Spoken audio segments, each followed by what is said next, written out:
Hey, it's me, WWE Hall of Famer from the LOD, Road Warrior Animal. And who are you?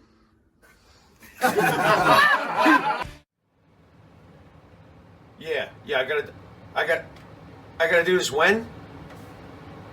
Now? I'm watching a match. What is now? Now is, oh, now. Yeah, thanks. Hey, this is the Pharaoh from Monty and the Pharaoh. I just want to say thank you to our subscribers as we now have hit the 10,000 plateau. Thank you to all our subscribers out there. But I'm going to ask our subscribers to take the next step for us and become a full-fledged YouTube Monty and the Pharaoh member. Yes, that's right, folks. You can check it out. We've got 3 different levels. There's free shirts. There's free autographs. There's all sorts of perks for our members. There is nothing more we enjoy than giving you this program. And to do that, we need your support, and we appreciate your support.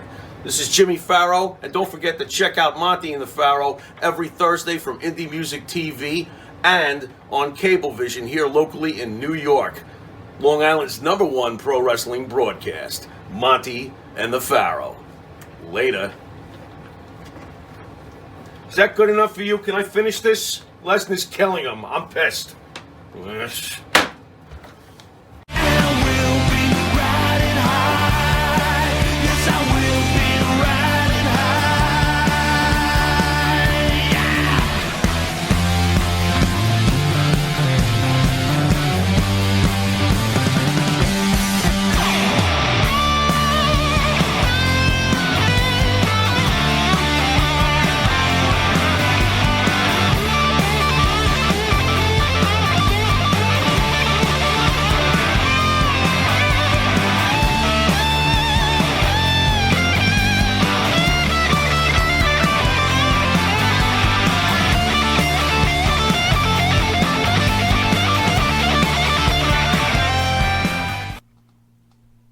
All right, welcome back to Long Island's #1 pro wrestling broadcast, Monty the Pharaoh, only seen here out of Indie Music TV, straight out of Ronkonkoma, Long Island.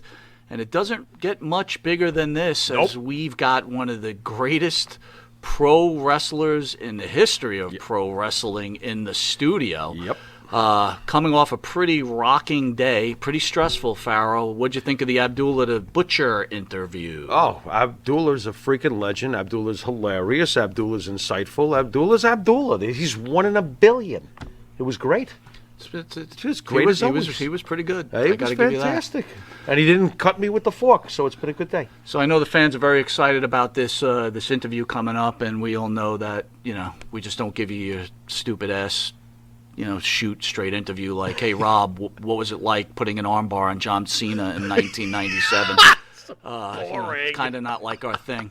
No. But anyway, before we get to this legend, I got to tell you, this is a big time for this show right now. Yeah. Backlund in studio is huge. Yes. Right? I don't think it's much bigger than this, though. The great Bob Backlund. Scott Hall was huge. Yes, that was huge, too. Anyway, in honor of Rob, we didn't get to talk about 9/11 and remembering the people who lost their lives. We didn't have a chance with all the shows and everything that's been going on. And since our civil liberties have been taken away from us on a particular channel, it's even caused more of a problem. But anyway, the WWE on the Peacock Network released a remembering the patriotic smackdown of 9/11, where Vince McMahon puts together, probably the first sporting event returning off of that. It was horrid situation. It was the first event post 9/11. Yep. And thoughts on Vince and what he did for this country at that time? Well, as usual, and I am a huge backer of Vince McMahon. I grew up watching Vince McMahon's products and watching Vince McMahon's father's product. I thought that, as usual, Vince McMahon stepped up to the plate after 9/11, made a great speech, very inspiring speech, And Vince McMahon is another one who's one of a kind. One of a kind. Hey, I think there's a song in there somewhere. Look at you playing into that. Yeah, absolutely. Just a great moment, and it's guys like Vince who made sure that the wheel kept rolling. I thought it was a great moment. His speech was incredible. Anyway, once we get out of commercial break, we'll ask Rob about that and quite a few other things. But anyway, I'd like to thank the band that sings the theme song for Monty and the Pharaoh, our own Jimmy Farrell, along with his partner Bart Griggs, make up the band Wisteria Hall. Wisteria Hall sings such great songs as In My Dreams, This Life, Not Far Behind, Here Comes the Rain. You could find their music on the Wisteria Hall YouTube page, Spotify, Apple Music, and download their music from Reverb Nation.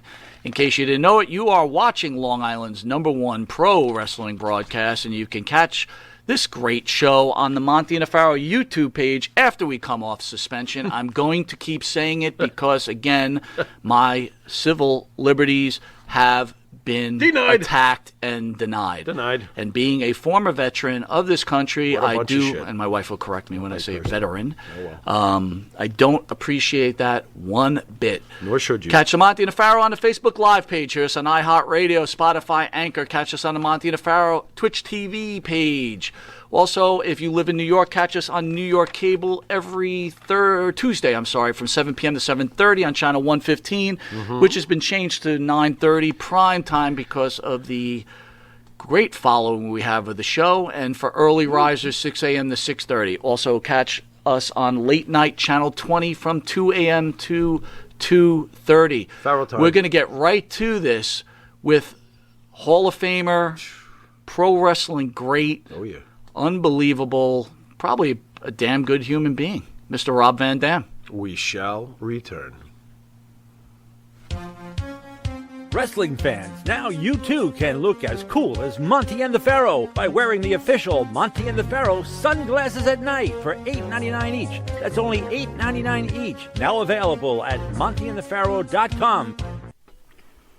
Elm Logistics, for all your logistic needs. Call 631-299-3595. That's 631-299-3595. Elm Global Logistics. Pride, performance, and partnerships.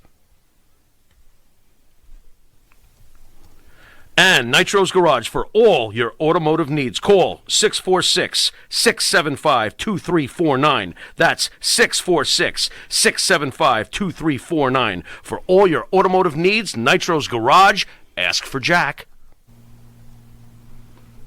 All right, welcome back to Long Island's #1 pro wrestling broadcast. Monty and the Pharaoh, filmed and produced out of Indie Music TV in Ronkonkoma, Long Island, where we have Mr. Rob Van Dam. Rob, thank you for joining us. Unbelievable. Right on, guys. Rob, I don't know where you stand with Vince McMahon. I believe you were part of that 9/11 show, that when you guys came back. Do you have any thoughts or any remembrances about that show? Yes, I was, actually, and I do. They were just filming, when they were here, or not here. I live in Las Vegas. I forgot I'm not home right now. But when SummerSlam was in Las Vegas, they were doing a documentary on the first show after the tragedy, and I was booked on it. And I don't know what happened a couple days before, and they said, sorry, we're not going to be doing that. And then I see they're doing the show anyway. So I guess I got knocked off. Probably, with the COVID, everything changed. They're trying to have as few people in the building at all times. I didn't even go to SummerSlam. I wanted to, but it was because of that, But so it's cool to be asked about that, because I was looking forward to being on the show and talking about that. It was a hell of a time that I won't forget. For me, I was traveling with Mike Awesome, and we were in San Antonio the night before. I had a hookup with the Marriott. Big buffet, sweet room. I had a hookup for both of us. Mike called me in the morning and, Rob, turn on the TV. We're under attack. And I turned it on, and I was trying to figure out what was going on, and I saw I guess it was the second tower going down, and we were both like, whoa, what's going on? But we had no idea how big that was at the time. I guess we're so used to, dealing with it, rolling with the punches, that's what you have to do in general. But this was something that affected the whole world way more than we realized. We ended up checking out, driving all the way to Houston, where the show was supposed to be that night, And then, of course, the show was canceled, and then we were stranded in Houston for the rest of the week. We would have definitely rather been trapped in San Antonio with the sweet hookup that I had and everything. But we didn't know. And man, we were all stuck at the same hotel in Houston. A bunch of the wrestlers hanging out by the pool, you know, frequenting the same restaurants or whatever, and we were kind of like just in a holding pattern, you know. When we ended up having the show, you know, a few days, 3-4 days later, whatever it was, I don't remember exactly. My thought was, no, like the very first live attended show after the attack, what better place to send a message to America than blowing up an arena full of wrestling fans? I mean, what's more American than that in WWE? So live, you know. So I thought, I was concerned. I thought there was a good chance we were going to be attacked again right there live. Everyone's going to watch, you know, thousands of people dying, whatever. But you know, we did the show. And afterwards, we were still afraid to fly, though, you know. And Teddy Long was the first one to fly out that I knew about. And I remember, you know, like, we couldn't wait to call him when he got home. You know, how was it? You know, you made it all the way? I thought he was crazy for flying. I really did, you know. And he was like, hey, first flight available I could get on. And I was just like, man, I don't know. I drove. I was with my evil ex at the time, who had some relatives in Oklahoma. And we ended up, you know, driving out of there. But for the longest time, it was very, very scary. It made you so aware to go through the process of traveling via airplane after that. And we all talked about it. I remember having a conversation with Lance Storm. We were just talking about our own perspectives, and he was saying at that time that every time he leaves the house, he kisses his kids goodbye and his wife goodbye, like he might not see him again. Like, that's how much we were committed to the business and to our life.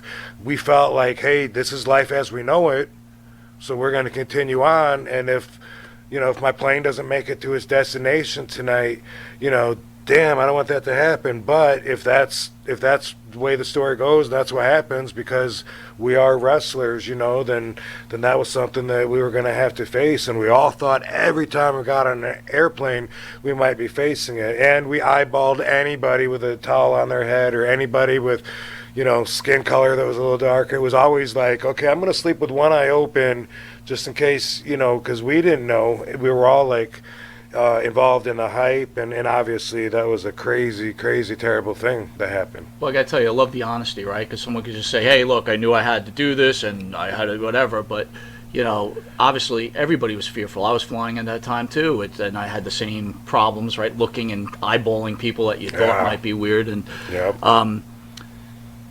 What did you think about Vince McMahon Jr. and his addressing the United States and his commitment to getting everything back to normal? Respect for Vince. I think that he's a great leader, you know, and I would definitely not be qualified to be in his position to make decisions. I mean, you know, obviously he gets a lot of heat. A lot of people throw the weight on him for what happens with a lot of individual wrestlers and their lives. That's the position that he's in. You know, I wouldn't even want to be in a position where I got to hire and fire people. You know, that for me, being the most zenful person that you see out there, that's because I think my lifestyle is extreme in mellow conditions, you know, in a way that normal people can't understand, because normal people have way more stress in their normal lives, whether it's your job, your kids, your significant other, you fight, you know, traffic, whatever. People live with stress, and for me, that's like my spiritual goal, is to be on the lookout for stress, find it, deal with it immediately, get rid of it if I can. I mean, that's not easy to explain, but just to show you my perspective, I can't imagine being in another position besides the one I'm in. This one's great for me. I got my own values that work for me. Everybody does. Everyone has their own perspective on life, and they hold others at fault because other people have other values. But you don't judge people by their own values. You judge them by your values. That's why people can't understand each other. If everyone knew that, I think it'd be a lot easier to understand, and then you could just not put as much energy into it. Vince McMahon is the leader. He's the most important man that I know. I'm very very happy to have a good relationship with him, and to go up there and say, hey, you know what? America needs to be entertained. America's been crying for days, and we're not forgetting what we lost, who we lost. We're just taking a break because when bad things happen, a lot of us tend to feel entitled to misery, and sometimes we can't kick out of it, and you just stay there, and then you feel like, I don't deserve to feel good. This is where I should be. But the truth is, eventually, when the time is right for you to move on and see what else is in your path, you got to be equipped to do it, and part of that requires a balance. It's okay to take a break from being miserable and being depressed. It might be good for your mind to do something healthy, whether it's laugh at something funny, whether it's watch wrestling and cheer for your favorites. If it's a walk in the park, whatever it is for you, you got to have your go-tos that bring you up and increase your spiritual vibration, and you also have to realize that you do deserve that. Do you feel like you've achieved balance in your life? Absolutely, I do, but I'm always learning. I'm not perfect, none of us are, but the strive for perfection is what keeps me going. That's what keeps me trying to get better, trying to learn more, trying to improve my flaws, my faults, and that's the constant drive for me. And I got to say, I'm 50 years old. I wouldn't even go back to 40 because I'm such a better person now. I know so much more, and I have so much better control of my life. So do you know the point where you feel like you reached that balance in your life? Like, what age was it, or what clicked in your mind that you got that balance? I think that it's always been a steady, progressive kind of movement. I don't think that I just crossed a line one day and then had a different perception. Like when I was young and into martial arts, I was taught a couple of different ways to meditate and what you can get out of that. And along with that, comes the positive energy, the Zen spirit. That was all very appealing to me to bring in, but that's because my default vibration was consistent with that. They work together. My parents would always say that when I was young, I wasn't really dramatic. I was one to stay inside my head and keep my feelings to myself, and I laugh if it's funny, but I don't give the obligatory laugh that people do just to keep the communication going. To me, I feel like I'm above that, and not always, but studying life now, I do. Now I see, okay, that's why I do that. That's why I don't do that. But it was always for me, going in the same direction. I always feel like I had people tell me that they got positive vibes off me, even when I wasn't doing so good. Like there's times when I've been in the ring live on TV, suffering in my head, going through all kinds of stuff with my dad sick on his way out, the marriage, going to hell, all kinds of stuff going on. And sometimes, usually you can take a break from that and get in the mind and focus and wrestle. Sometimes I'd be in the ring looking at the people live on Monday Night Raw, and these thoughts would be in my head, and I'd be saying, well, just smile, tap into the moment, whatever. And I would have people that know me, that are friends of mine, say, oh, I could tell you were so happy in the ring tonight. It feels so good to know you're enjoying yourself. I'd be like, really? And I came to own that, and I think that's good, and that is the way that I want to be seen. I don't want to share bad energy. I know the way the world works, and karma's a real thing. You put out good energy, it does come back to you. Same with bad energy. And I know a lot of people that have the opposite view on life. Some of them I can't seem to help. They have they have a reason for everything I can try to tell them about why what they're doing is going to lead to negative solutions, reactions, but they're victims, and they'll tell you why. I can't do this. This is why. I can't do this. That this won't. I tried to do this, and this didn't work. And that's really just a state of mind. It's a perspective. I wouldn't recommend it. I think life is an experiment, and you either experiment yourself, or you get those results from communicating with other people, reading about it, whatever. But boom, you're born, you go through this, and then and then you're done. So why not open yourself up to experience what you want to experience in life? I don't want to oversimplify it, because I know we all have our own conditions and such, but the mindset and the ability to control your mindset is something I think we all share. Well said. Well said. How much, I'm just curious, how much of your philosophy spilled over into your on-screen character, and does your philosophies help your on-screen character? I would say that my philosophies are in everything that I do, so it must, whether it's an aid or hindrance, it is what it is, and sometimes it could be either, there was a lot of times where wrestling promoters want to see me angry, particularly in WWE. So many talks where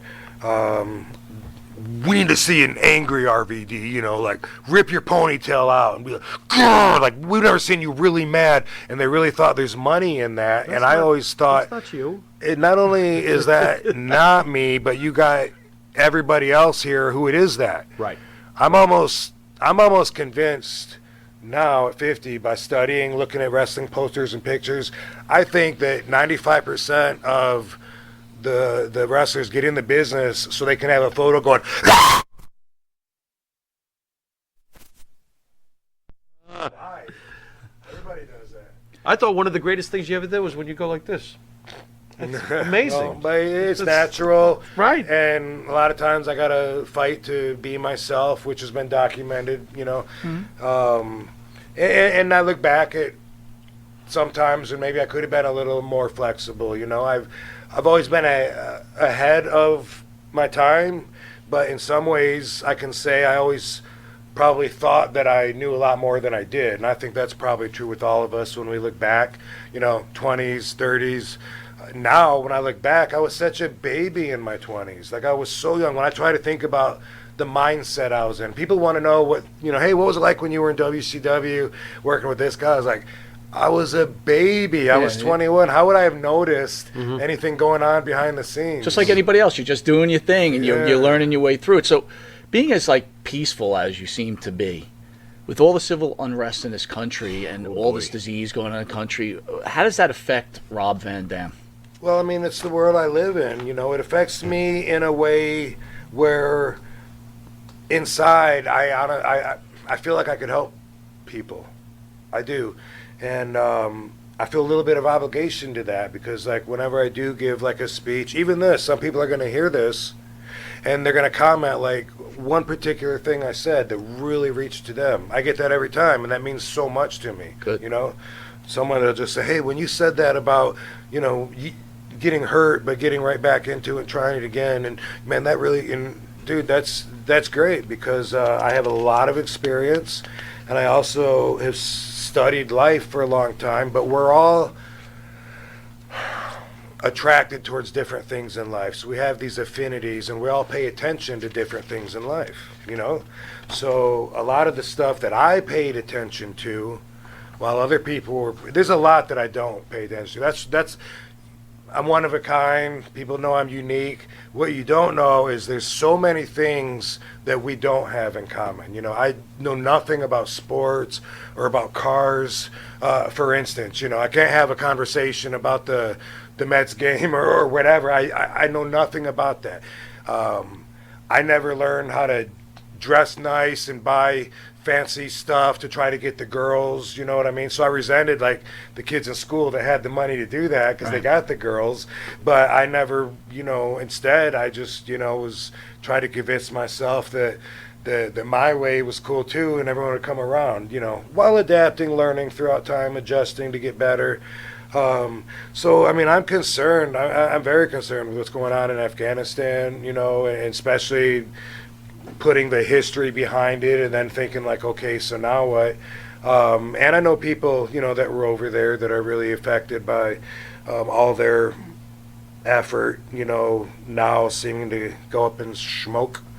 It's very concerning, but I tend to, for my spiritual purposes, surround myself with positivity. You know, if there's something that's stressing me out, I think everybody knows my vibe is different, you know. Matter of fact, one story, I've told this a few times, but I think maybe it'll be relevant and help explain. I was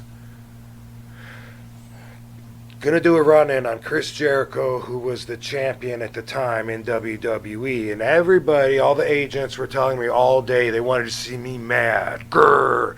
You know, whatever he did, I don't know. We had something going on, and they wanted me to run in. I'm going to beat the shit out of him. Boom, boom, boom, bam, splash him. Make my own count. 1, 2, 3. Hold the belt up. Yeah. Throw the belt on him and get out of there, right? Which would have been really cool for me and my character and to be in that position. But everybody was just driving me nuts all day. Just think about something that really makes you mad. You know, just think about that. I was like, I got it. I'm a fucking professional. I'll be angry. I won't smile. But they were so into it. And right in Gorilla, before he went out there, Jericho said something to him before he went out there. And I already at this time, like, was having issues adapting to the politics there, which Jericho had already been familiar with. So wrestling Jericho, a lot of things at that time, you know, when he was talking to me, sounded like Office talking to me, and I'd be like, we butted heads a lot, you know. At that time, it was stressful. It's a whole different stage up there, politics and everything. It really is.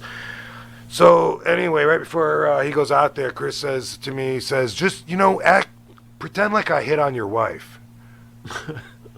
Okay. The fuck kind of thing is that? And he went out there, and it was like the last straw. I was so mad. I was so stint. I went out there, hit him in the face hard, you know what I mean? Bam, bam, bam. He went down. I think I splashed him. I grabbed the belt. I forgot to even do the cover or anything. I threw the belt or something. I left. I went to the dressing room, grabbed my bags, threw everything together. I was so pissed. I didn't calm down until the next day. I had to leave. I couldn't even be around anybody. And I tend to have more of an even keel of my energy. And Katie will say this too. Like, she doesn't fight with me because she says this all the time, because if she gets me mad, she knows that it's going to be for days. Like, I don't know. A lot of people have, most people have, everybody has a wider range than I do. But I see people get mad and come down mad, you know, yell at your kids, and then the next day you're talking to someone else, or the moment, I mean, and you're calm, and it's like, for me, I can't do that. You know, I like to be in the mode where I can grow the most, and that is for me to be, to stay inside my head mostly, you know, think my thoughts up there instead of think about what I'm saying as I'm saying it and then regret it later. You know, someone said something, you might have heard this expression, something about sometimes it's better to keep your mouth shut and have people think you're an idiot than open your mouth and prove it. Yeah. A lot of people, I think, talk way too much, or they're way too loud or whatever. And you know what? It doesn't make me hate them, but I consciously notice, you know what? I'd be a little more, my vibration would be more comfortable if I wasn't by this person. You know, I'm not gonna hang around them as much anymore. I'm gonna go to the other side of the room or whatever, because really, like, if you're completely alone by yourself, your spiritual vibration is so much different than even having a camera on you.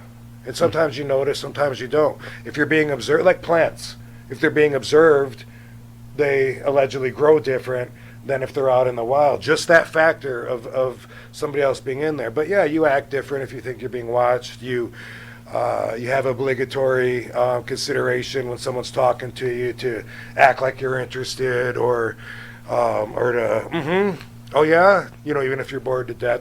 There's so much of that I try and keep most of that to a minimum, where I see other people, that's all they got.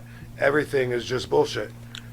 Incredible, man. We'll be right back with Mr. Rob Van Dam. Hi, it's John from Under the Table Hot Sauce. I'm here with my friend, the star of the show, Jimmy Farrow. Yeah, what's up, JB? Nah, nothing. It's been a hot summer, and for all your barbecue needs, you can go to underthetablehotsauce.com. 13 unique flavors to choose from, created and bottled in a Long Island kitchen. Underthetablehotsauce.com. Let's go chow, JB. Let's do it. All the flavor, twice the burn.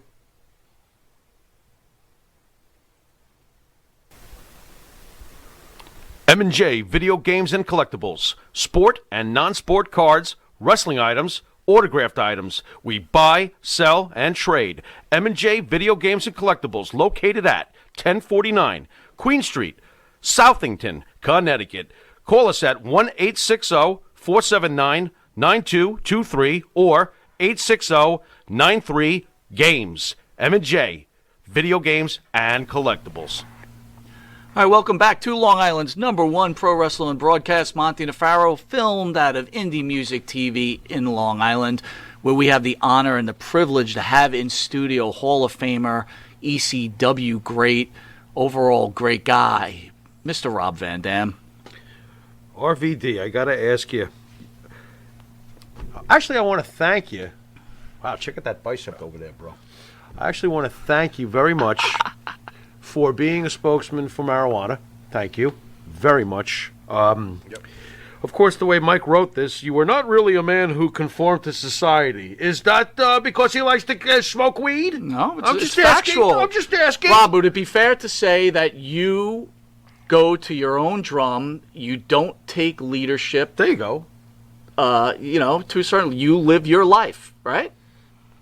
That's completely true and not foreign to my ears. But I don't know. I'm not sure about that. I don't take leadership. He acknowledges leadership. Yeah, I selectively consider anything that comes in, and then hey, is this good or bad? Right. Is this something? Hey, that's interesting. Should I apply that to my life? Or does that sound like something that's complete BS? But I do that. What a You ever track.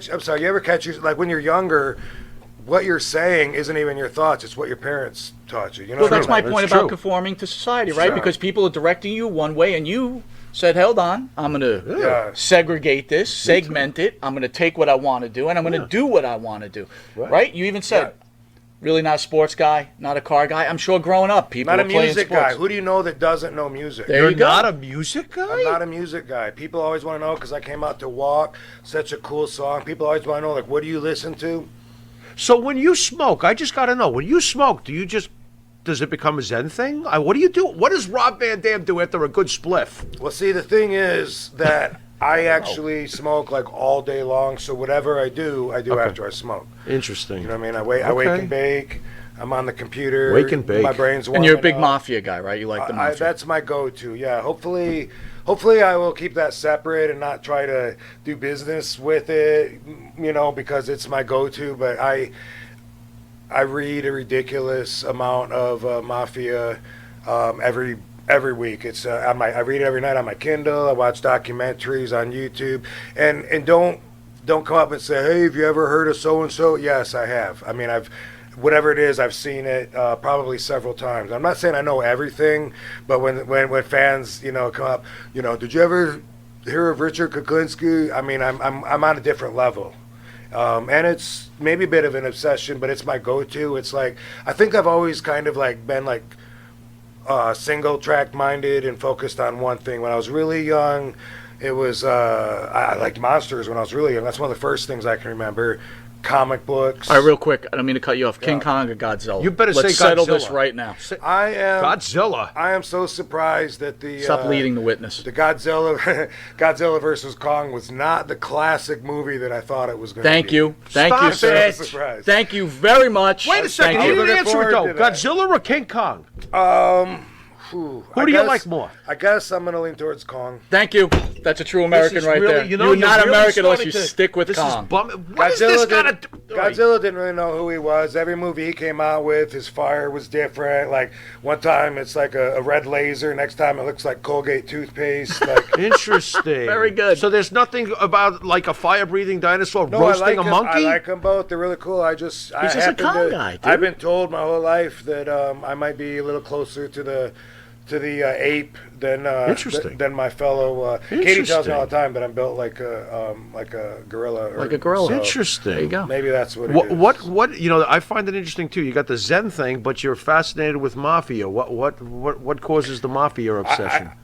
Well, I would guess, as I was saying, comic books, Greek mythology. I got into Hollywood history. That got me into mafia history. I'm guessing part of it is probably the characters, but also it's just such a different life. Like if I am driving and God forbid like a cat ran out in front of me and I hit the cat, that would just ruin my day. I mean, I'd be bawling. I'd feel so bad. Yeah. And to know these guys that'll walk their best friend into the bar, hang out with them all night, and then like shoot him in the head. Like it's fascinating in a way that I don't want to know what it's like. Sure. Wow. Sure. It is fascinating, that disconnect, right? It is fascinating.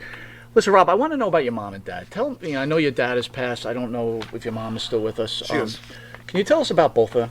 I had great parents. I came from a family of kind of a big family because there was 5 of us, 3 kids. So I think about my dad on his income, feeding 3 kids and a wife and keeping the bills going and with a regular job. And it's amazing. I think that helped me want to make more money, but also to indulge a lot more. You know what I mean? Because like he was born like right after the Depression was ending, and it was like in that area. And he's like, I'm glad that he taught me the value of a dollar. First job I remember getting paid for was because my brother would cut the grass, my sister would do whatever. When I was little, I would bring the paper and the newspaper from the newspaper box by the road and bring it in every day, and I got like a dime a week, and I worked my way up from there. Even though other kids were getting like $5 or $10 because they had rich parents, shoulder in the driveway or whatever, and be like, "What? You're lucky." But the value that he put in me, I think, is great, and also like no divorces, just a nuclear family, a lot of love, kind of a Leave It to Beaver kind of upbringing, like I really had a good childhood. For some reason, I never wanted to recreate that though. Like I wanted to venture out, and instead of trying to build like my own, little family and take care of them, like I wanted to be, out hitting the strip clubs every night and drinking and whatever, and and even at 50, like I don't want to recreate what I had. I kind of feel like it was so good that I don't know. I wonder a lot of times why my peers who have these paternal drives and they can't wait to have kids, like I wonder, like are they like reliving through their child vicariously and putting them through the steps they just went through? Because I'm not done with those steps yet. You know what I mean? Like it seems like quite a while ago that I graduated high school, but if you talk about ECW or something, that doesn't seem like that long ago. It really doesn't. Like I'm not I can't imagine how old I would feel if I had a 32-year-old son. Yeah, sure. Like some of my peers. I can't imagine. Like that's another thing where I say, to be me, there's a lot of qualifications that other people, can't have. Just that I've managed to balance everything out for me right now. Like Katie wants a family later and stuff, and her and I have like this amazing love and amazing bond. Then she can talk me into doing something, but I don't have that drive. I've never wanted to be in my dad's position. Speaking of your dad, how did his passing affect you? It was pretty rough. It wasn't like it was a complete surprise because he was sick and going downhill. He had some heart conditions. He had a stroke. He had another stroke, and like for the last I don't know, year and a half of his life, he was trying to get partial paralysis back from from the stroke with therapy and all this. So it was really hard, and then he'd get sick, and he'd go in, and then while he's there, he'd get infected. And so, when he finally passed, it wasn't a huge surprise, but losing your dad's not easy. So it was, it messed with my head, and it also hit me in a time in my life. And I'm glad you brought this up. One thing that I've learned that I wish people would get from anything I said today, when you get broken down, you have to think about this. You got to get back to this. You got to rebuild yourself quickly so you can be ready for the next blow that's going to come. Sure. Because that's how life is. It's not just one thing. It's never just one thing. And so, the marriage went south, which right now I'm so glad that I'm not in that marriage anymore. I had no idea how happy I could be. I thought I was happy, and for a 27-year-old, that was the happiest I'd been. But now when I look back at all the mistrust and the fights that were, and the needless stress, and I'm like, oh my God, I'm so glad that my evil ex had the sense to get away. I couldn't have grown, I'm still like, I can't believe people, when I see them now, I can't believe some of the conversations I might have had with them 20 years ago, just because I was like, I can't if a good-looking girl comes in the room, my wife, she's going to be looking at me like, don't you notice that? She was so insecure. This sounds familiar. It does Dude, sound familiar. this is another sounds thing I'm very talking familiar. about. Everybody can relate. Not everybody has the freedom in the life that I do. So I can't say just be me, because how many guys listening have insecure, or women? That's. But in a way, she did you a favor, right? Because Absolutely. she got out of it. She didn't want to be part of it anymore. And in that Absolutely. time, gave you the opportunity to grow into your life. I So looked things at it happen as to a everyone. failure at the time, and grieved about it. I never wanted that. A lot of that was preset notions that was put in my head. When you get married, you stay together. You know what I Right. mean? And Right. there's so many preset notions that I could have done better without. So part of getting to where I'm at is reprogramming yourself. But before I get to that, I just want to say about my dad. His death hit like boom. Marriage went down. Now I'm in this big house, cold house by myself, depressed. And then, and I'm like, oh my God, I'm so weak. What if my dad dies? And I knew it was going to happen, but I prepared myself to be totally fucked by it. Like I'm not going to be able to handle that. So it was very hard. And then my dog died. And then it was just like, you got to remember there's another wave coming. So deal with it. Everyone, it's okay you are allowed a time to grieve and all that. But I'm saying, get your strength back, because, you just got punched in the face, but get your guard back up, because you're going to get punched again. When it comes to reprogramming myself, there's a few books that I read that really helped me when I was really getting into building my spiritual self, right? One of them was a Celestine Prophecy. I don't know if you guys know. I can tell you guys that anybody that's listening that has read the Celestine Prophecy, they know that what I'm saying is true. It's a life-changing book for like-minded people, for people that believe in that that energy, that's that vibration, that spiritual drive that drives everything. For people like me that have read that, it makes you see the world different. Another one is the Four Agreements. It teaches you to completely reprogram yourself. There's just 4 simple agreements, and one of them is don't assume. That's so hard to do throughout the day, but if you practice, it's just like, oh, so-and-so's not here. Oh, he had something better to do than this. You don't know that. Yeah. You have no idea. So why make shit up? But everybody does. It's natural for us. But so so instead of everything you've learned up till that point that's got you set up for things to happen that may or may not happen, you actually can actually reprogram your mind to see things different, so that you're prepared with a different reaction, and so that it will affect you in a different way than it would have with your old programming. So I see on your finger, is that the WWE Hall of Fame ring? It is. So 2-part question. Number one, what did that induction to the Hall of Fame mean to Rob Van Dam? And this is kind of a personal thing. I got a little bit of hard on for Phil Brooks, right?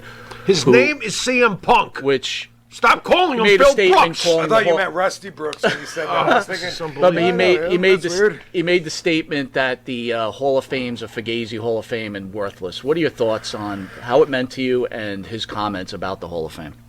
I think anyone that's not in the Hall of Fame, I feel like I've heard them on YouTube claim, oh, it's not real, it's in Vince's mind because it doesn't exist anywhere, because they're not in it.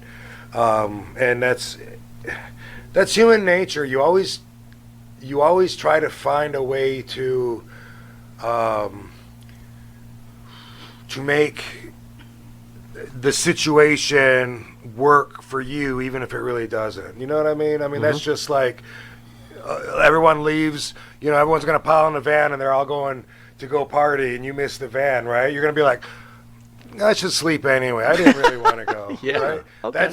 That's human nature. But to actually really, to not know and just to do it because it's a natural thing to do. And I'm not saying that he didn't put any thought into it. In that situation, sometimes, you know what, it really would be better if I slept instead of going, and sometimes I really was on the fence about going. But the thing is, reality. People block reality to put in their own perspective of it that works for them. And the reason I'm so honest to a flaw, I don't lie. I mean, I will tell the cop, fuck no, I haven't been drinking. What are you talking about? I mean, there's a time where if my freedom is at jeopardy or something like that, sure, and I'll joke, or something, but I'm honest because I want reality known, my reality known for what's real. And if I'm fucked in my head and my reality isn't right, then I want everyone to know. You know what I mean? I've been telling people for years that marijuana is not that dangerous. They have it a Schedule I controlled substance. They have it banned by the federal government along with heroin and acid. But yet, I learned 30 years ago or so, maybe not quite that long, but I learned about why all these lies were put out there and what it was really about, and also how many people could really benefit from the use of cannabis and how they're not able to get it so that these evil agendas can step forward. And you start learning like how the government works. But the thing is, if I was to overdose from marijuana and die today, I would want everybody to know, oh, guess what, Rob had it wrong. I would want everyone to know, because we learn from the truth. When you lie, you're changing history. That should be a sin. It's a sin to me to try to change history, for the perception moving forward, because life's factual. It is. I don't know. The Hall of Fame thing meant a lot to me because one, it's an honor to be recognized on that level. Two, it was a welcoming back to the WWE after being maybe considered, redheaded stepchilded, whatever that expression is. They kind of going down in history. And the thing is, I didn't change. I stayed the same. The world came around, and I knew it would. I did this show on Vice. Same time, maybe the week before, we were doing the Icons, and it was about marijuana. And it was about me speaking about marijuana, and the guy Krishna, the host, it wanted so bad to get me upset that I got suspended and lost the world championship titles back in the day over possession of marijuana. And I don't get upset because I told him these are steps, like that was necessary in order for us to get where we're at now. The soldiers, they had to fall at the beach in Normandy so the other soldiers could get past and whatever. It's, hey, we're moving forward. That's great. And I wanted so bad to tell him, but it was like the day that we ended that interview. Later on, I found out WWE's not even testing for marijuana anymore, and I wanted to tell him that, but at the same time, I didn't want to sabotage it for WWE. I figured they're not going to make a big announcement because then they'll have haters coming after them, sponsors. So instead, they'll do it quietly because they know that marijuana is actually better for the athletes than any of the prescription drugs. Yeah, but it did get out, so I don't mind talking about it now. Otherwise, I would still keep it on the down low, even though it's a great thing. I wouldn't be telling people that they're not testing for marijuana because I don't want to put any heat on them. They're going in the right direction. They got to keep going that way, and soon everyone's going to learn. And I know this is way too early to tell people and have them accept this, but you are going to learn that your life expectancy, if you're a cannabis user, is longer than if you're not. You could call it controversial So there. now. Someday I'm going to live you will forever not. under those circumstances. Well, there you go. You're all Not set. bad. Yeah, Not bad. Not bad at all. it's 100% true. They did tests. My friend Jack Harrer told me about it when I first met him. He was one of my mentors. People don't know he's real because now his name is a flavor of weed that nobody can pronounce. Yeah, pretty cool. But they did a test. Certain people saw the results. The test disappeared. Now it's like a mythical thing. You can look it up online and find its mythology, but it completely makes sense to me because everything that hits the body is in the form of stress, and stress is the number one enemy to human health. How many lives do you think might have been saved in this business if marijuana had been offered as a medication for pain instead of the pills that so many have taken in this business? Do you think we would have had some lives saved over the course There's of the no years? question about it. There's no question about it. I'd like to think most of the lives. Now, in a real free society, when you can choose marijuana or opiates or cocaine or alcohol or whatever, in a total free society, not everyone's going to jump to one thing, you know. Over the years, I can't tell you how many people have told me that they wish they could smoke marijuana, but they get tested at their job, so because of that, they drink. You know, they go to the bar and they drink after work every night, which is way worse for the body, way worse for society. Agreed. But, you know, people are just now starting to learn that because the government back in the 30s completely wanted people to not know the truth about cannabis. Right. And I'm not saying it's for everybody, but now it's always been illegal to study the plant. So all we knew about it, THC, it gets you stoned. Now we're actually able to quasi-study it, even though the feds still got to make the change. And we're able to separate. Now there's over 100 cannabinoids in the plant. THC is just one of them. And when we're able to separate all of it now, we're able to take CBD and we're able to help so many people. RVD CBD I started that because of, it's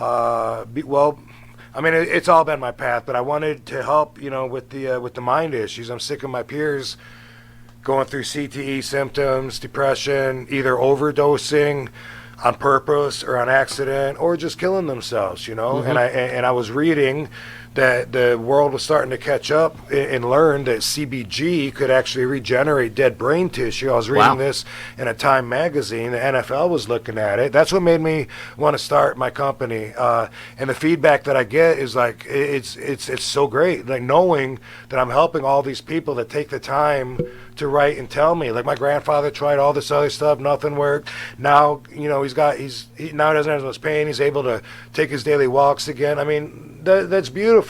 And so what? I'm going to conform and keep people miserable because that's what everyone else does? Wow. Keep it away from cancer patients and tell them to add powdered milk to their food to try to get extra calories? Come on. Right. That's bullshit. Right.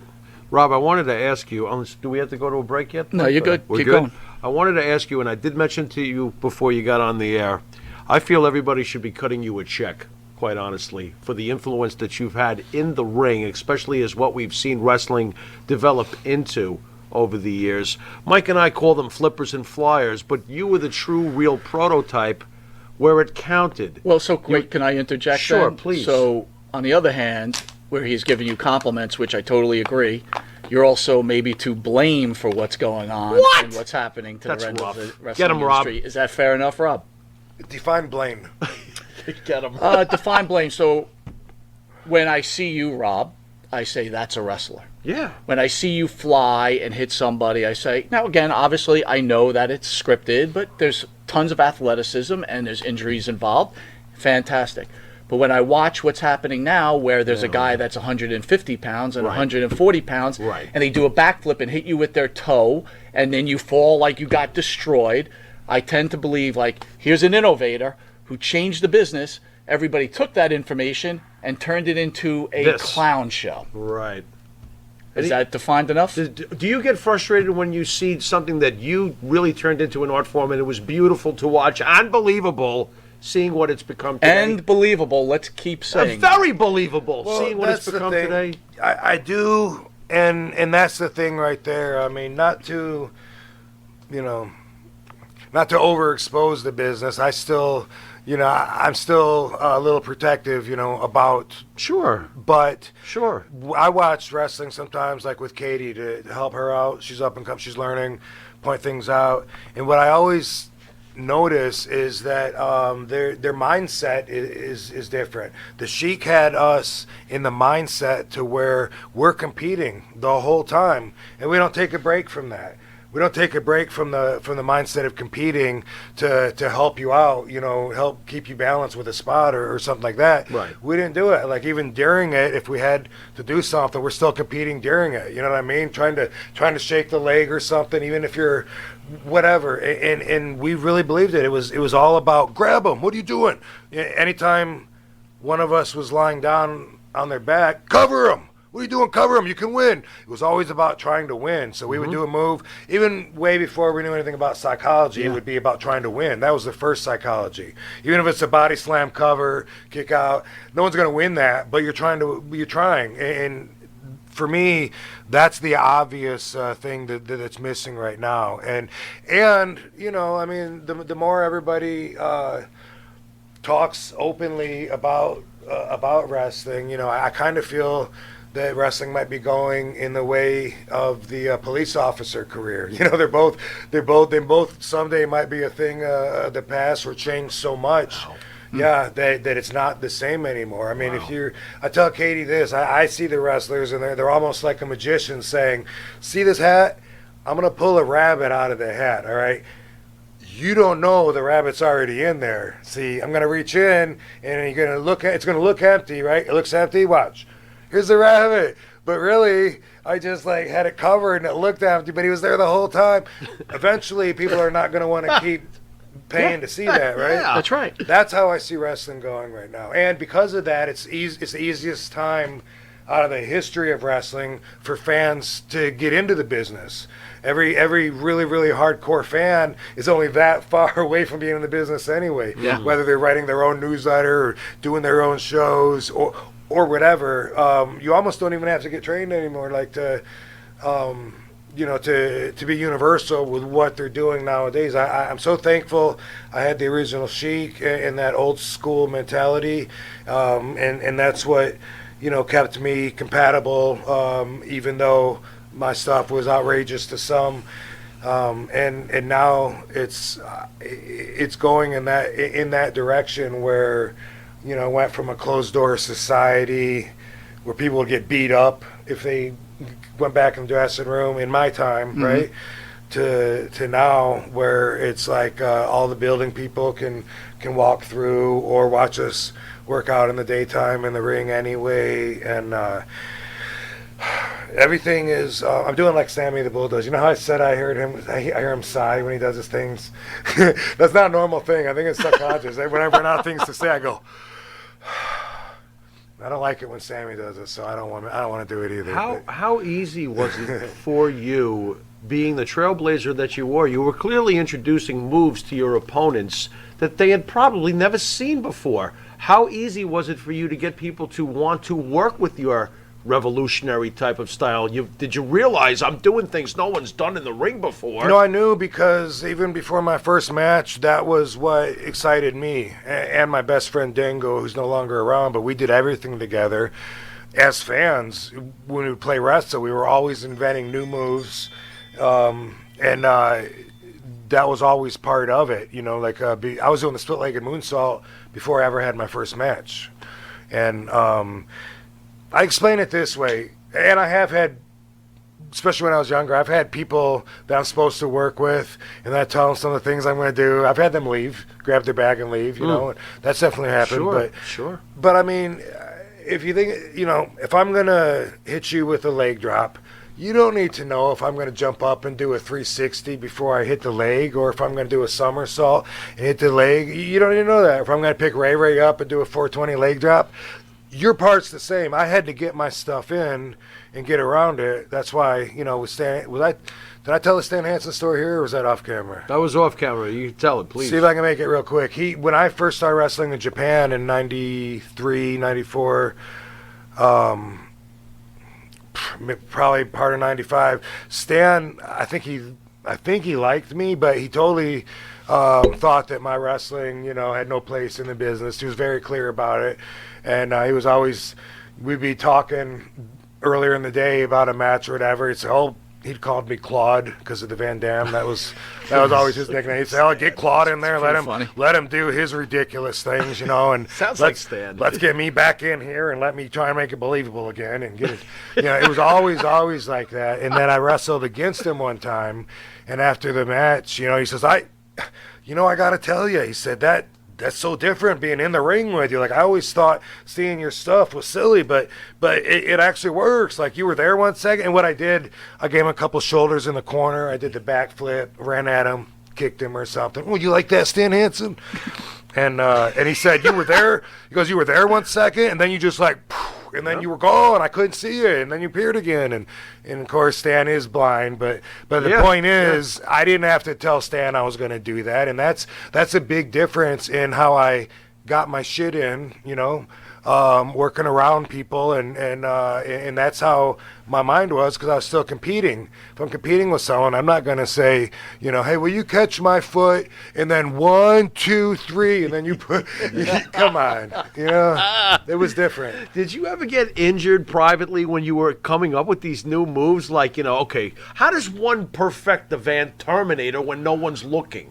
I mean, did you boing, oh crap, I didn't quite make it across the ring, let me try this again? How do you go about inventing these moves? Did you ever get injured privately before you presented them publicly? So, one thing that'll probably sound weird, because I spent so much time stretching, and it's a very inner experience, I had to build a mind-body connection in order to get results from stretching, and because of all of that, I'm able to visualize, and I can see my limits in my head. I can feel it, and I know if I can do something or not.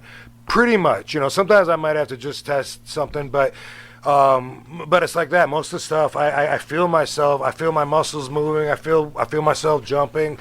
All that in my head, and I know, like if no, that's too much.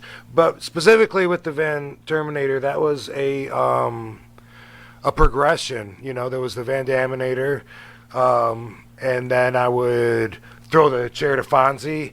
Fonzie would hold, or Fonzie would throw the chair to the guy, and then I'd kick him, called that a hot potato move. And I started crotching the guy on the rope, jumping off the top rope, delivering a flying side kick when Fonzie would hold the chair. And I had fun with that air, and I kept scooting him back further, and I was like, I'm making it across the ring. So it was, boom. Shane ever send you a check for stealing your move? No, he never did. All right, we're going to take a quick commercial break. We got about 15 minutes. I want to get Rob's better half in here, Katie Forbes. Hey, all right? buddy. Be right back. That's right, folks. Canine Corral for all your dog daycare and overnight care. Call 631-549-1544. That's 631-549-1544.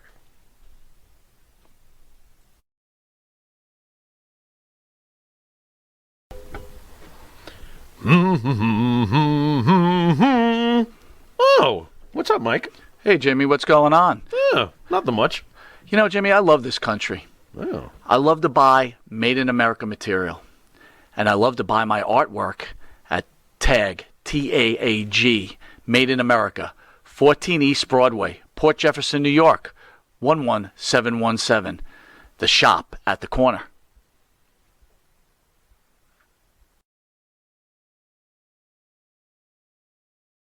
Do you treat your dog as part of the family? Well, so do we. So why not celebrate your pup's birthday with the ultimate party box?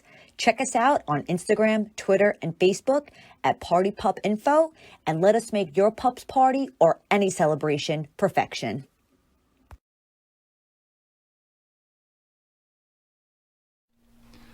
Jimmy, I gotta take a dump. What? No, I mean I need a dumpster. Well, for all those needs, you need to call Big V Dumpster Rental, Long Island, New York, 631-900-DUMP.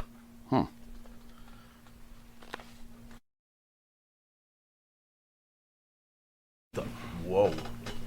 All right, welcome back to Long Island's #1 pro wrestling broadcast. Monty and the Pharaoh, only seen here out of Indie Music TV. Matt, I hope you caught that. Matt, did you catch it?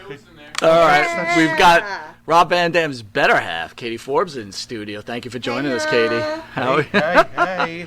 Before we get to you guys and your relationship, real quick question. You mentioned the Sheik. I wanted to know if, Rob, if you had spoken to Sabu and how's he doing considering what he's been going through lately? Sabu is very sad and he's very depressed about losing Jeannie. She was his everything, you know, and I talked to him like pretty much every day via text. And I just saw him the other day, and I will see him tomorrow at the ECW Arena, also in Philadelphia.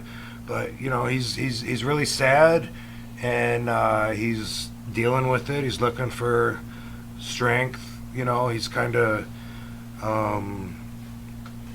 kept to himself and doesn't feel like getting out very much right now. And you know, he's entitled to a grieving period. Sure. Hopefully he kicks out, and it is, of course, horribly sad. I mean, she died right in front of him while she was sleeping. He saw her, and he's very hurt by it. But he's also very strong. I mean, he's strong because he just keeps going. I mean, he's like a cockroach. Sabu is a cockroach. Can I ask you, I don't know that I would be as strong in the same situation. who is the real Sabu?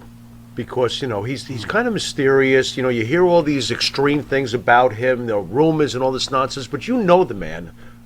Who is Sabu to Rob Van Dam? Sabu is a guy with a huge heart. He's overly generous. Since I first started riding with him in 1990, if he had $20, he would give $10 to the guy begging for it at the gas station. Literally. And I saw him do that. And $20 was our payoff at that time in the USWA days. Big payoffs. One time I got 15. There you go. Evansville, Indiana. So this is what I want to know. How did you guys meet? And you guys, this looks like real love. So, us. I thought I was thinking about Sabu. That's great. How did you guys meet? You want to tell the story, baby? Sure. We met in 2016 at the Dallas Comic-Con, and he was signing his autograph, and I saw him and walked up and gave him a big hug, and neither one of us wanted to let go. Oh. And then I wrote my number down and put it in his bag. All right, wait, Katie. So you go there. Did you have this in mind, I'm going to find Rob? Is that the plan? And I'm setting the seed. We're going to get this going. Kinda, because I saw him doing the splits. I was watching ECW a month before it happened, and I was like, oh my God, he is so hot. And my mouth dropped, and the people that were around me watching it is the witness to it. I was just ooh, when he does those splits, yes. So you set this up. You're totally into him. I get it. Is there some fear that you just might get rejected by Rob? Are you just nope.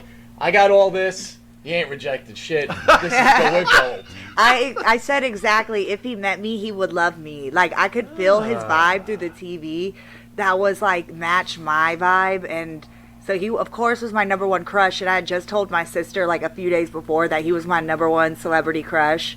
So I guess I did kind of manifest it, but I didn't expect him to be at that con and signing by me. So of course when I saw him, I was like, okay, I gotta shoot my shot. This is my once in a lifetime opportunity. She totally manifested it. Yeah. Right, so she gives you get the number. Who makes the first call? So you're calling. I had to do all the work. Oh wow. She thought I wasn't interested because I didn't talk to her for a couple of days.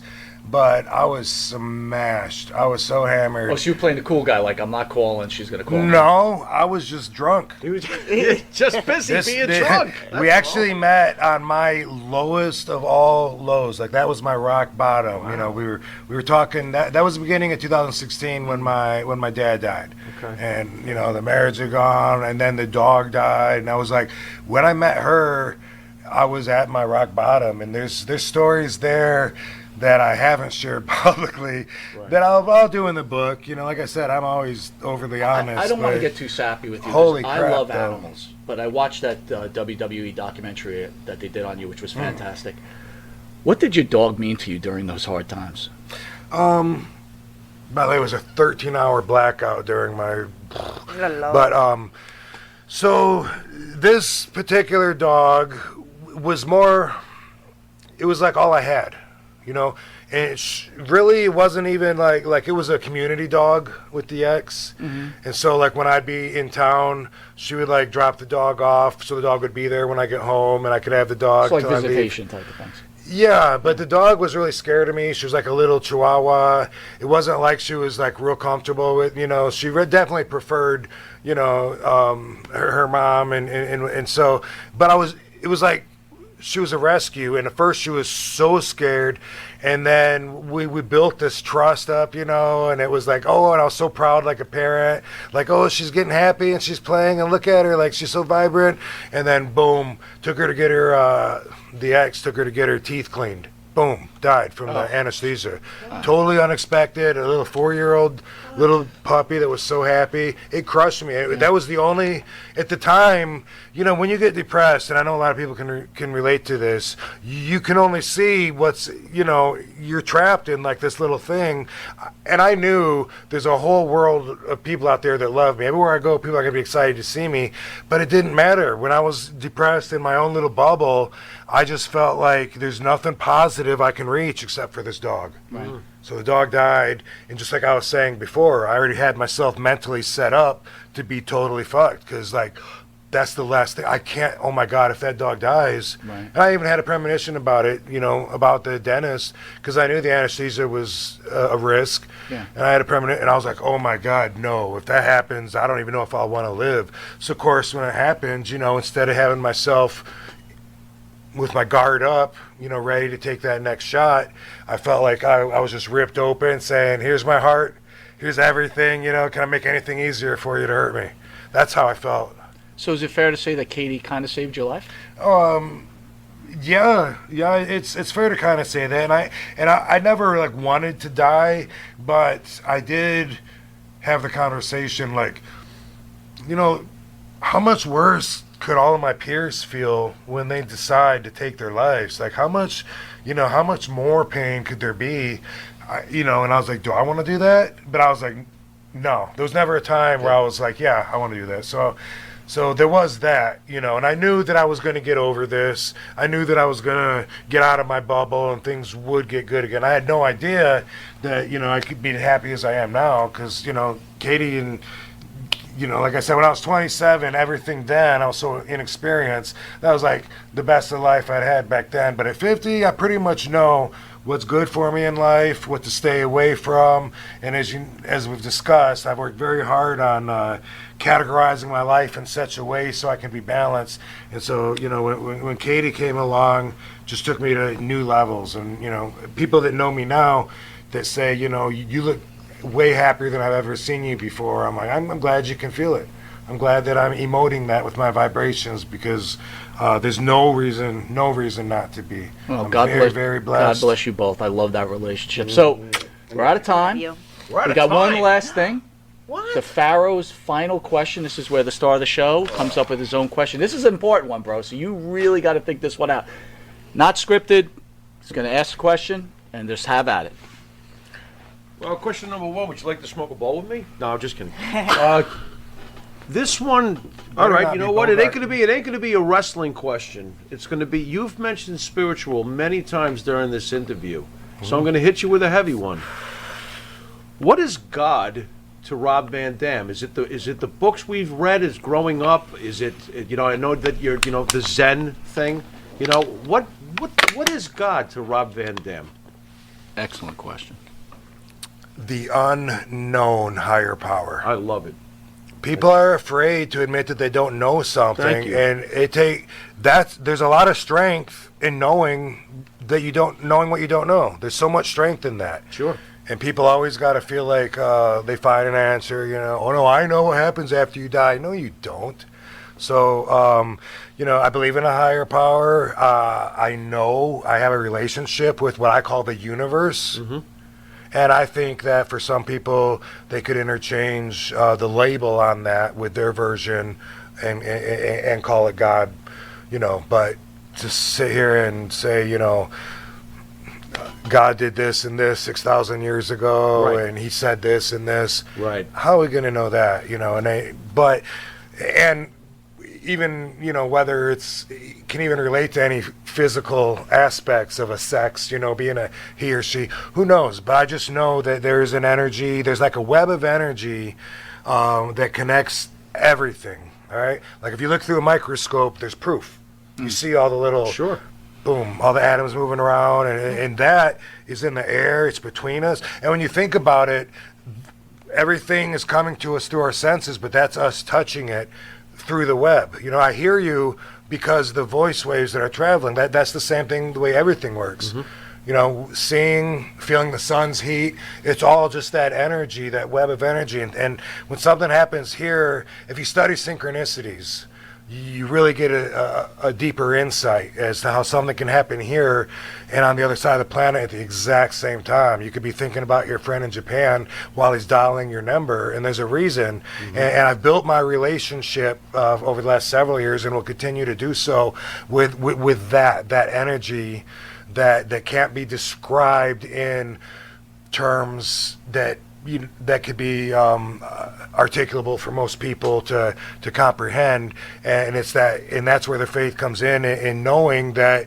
you don't completely understand it, but I definitely have a good relationship with it, and so does Katie.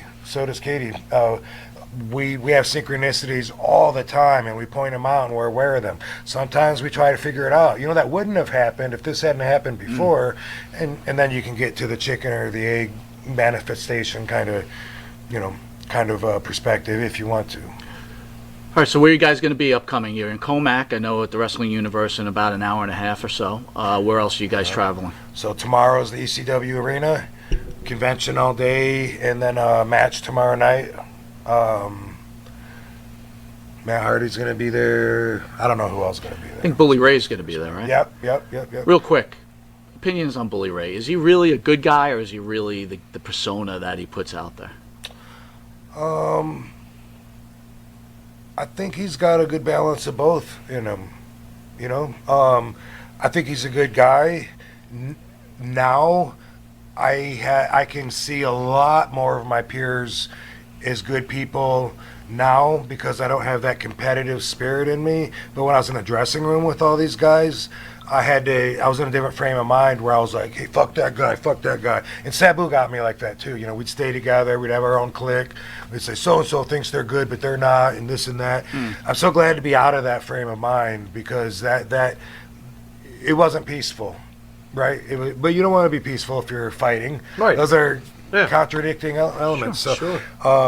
So now I look at it, people that I didn't get along, and even Bubba. Like a lot of times, when Sabu and I would wrestle the Dudleys, a lot of times we'd be hating on Bubba. Devon was the cooler Dudley, of course. Bubba would be the dick on purpose to the fans and everybody, but that's got to come out from somewhere in him. Like he's really comfortable being the bossy guy and yelling at people, but he's also a really good guy, which I've come to notice and now can focus on a lot more than I could when we were punching each other in the face. Gotcha. We used to literally get in a shoot punch fight every night in the ring. I heard that. I heard that was like shoot. Yeah. I kind of wish you would knock this head off. One of us would catch the other one, and then it'd be like receipt, harder, and we would just go bam, and either one of them, I'm not going to sell it, hit me hard as you can, because we have something to prove. Wow. Bam, oh yeah, bam, every night. All right, this has been an incredible interview. We want to thank you both for joining us.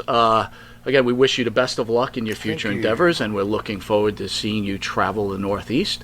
Jimmy, you got any last words for the fans out there? I just hope that they enjoyed our time with RVD, and I want to say thank you very much, Rob. You are in my top 5 all time. Awesome. Favorite wrestler, and as far as I'm concerned, we just got done interviewing. This is me, though, so you can make fun of me for weeks now after this. We just got done interviewing the greatest in-ring performer, wrestler that I have ever watched. Over Shawn Michaels. Yeah, over Shawn Michaels. Wow. Yeah, you heard me. Look at that. Yeah, you heard me. That's a major Yeah, compliment. you heard me. Yeah, he was more well-rounded. Sorry about that, Sean. I might have to agree with you. Don't on that. lose your smile, Sean. With that, you've It's all been about image, so I'm glad I had put that image out there. You did. Appreciate The it. whole effing show. I want to thank you for joining Long Island's #1 pro wrestling broadcast. This is Mike Monty. This is the Pharaoh, and until next time, later.